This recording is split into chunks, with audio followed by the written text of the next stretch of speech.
Hello friends, welcome to my YouTube channel. Friends, today I am discussing the commit protocol.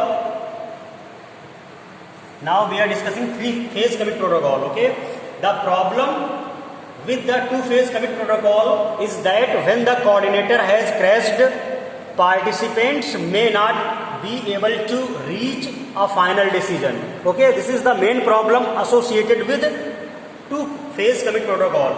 Okay, this drawback, this limitation can be removed by three-phase protocol.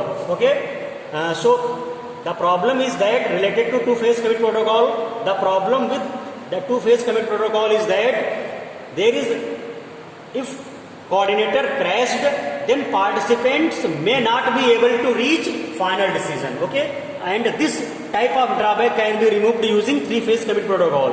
Okay, the status of coordinator and each participant satisfy the following two conditions. Okay, there are two conditions which have to satisfy coordinator as well as participants.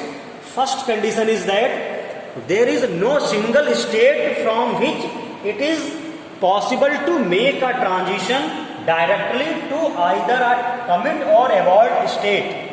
Okay, and second condition is that there is no state in which it is not possible to make a final decision and from which a transition to a commit state can be made. Okay, you can see the diagram of finite state machine for coordinator. This is the finite state machine for the coordinator. First state is initial stage, second stage is wait stage, next is abort, and next state is pre-commit, and final state is commit. Okay, तो आपकी ये 5 states हैं: initial, wait, abort, pre commit and commit. तो initial और wait के बीच में जो मैसेजेस ट्रांसफर हो सकते हैं वो कमिट एंड वोट रिक्वेस्ट के मैसेज ट्रांसफर किए जा सकते हैं. Wait state and abort state के बीच में जो मैसेजेस का ट्रांसमिशन होगा वो vote abort and global abort का मैसेज ट्रांसफर होगा. ओके, नेक्स्ट वेट स्टेट और प्री कमिट स्टेट के बीच में वोट कमिट और प्रिपेयर कमिट का जो मैसेज है वो ट्रांसफर किया जा सकता है. Next pre commit and commit state के बीच में जो मैसेज ट्रांसफर होगा वो रीड कमिट और ग्लोबल कमिट का ट्रांसफर होगा. This is your finite state machine for the coordinator. Okay, ये आपका फाइनाइट स्टेट मशीन हो गया कोऑर्डिनेटर के लिए.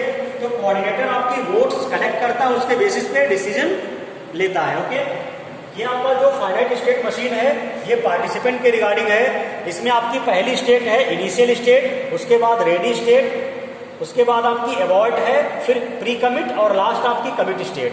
ठीक है, ये आपकी जो फाइनाइट स्टेट मशीन है ये कोऑर्डिनेटर के लिए है.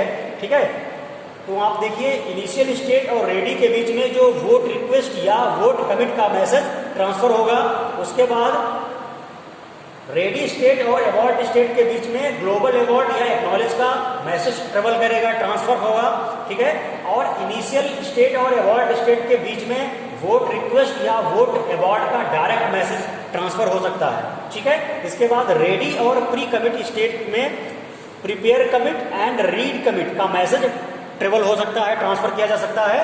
ठीक है, जो कि पार्टिसिपेंट पे रिसीव होगा या पार्टिसिपेंट ट्रांसफर करेंगे.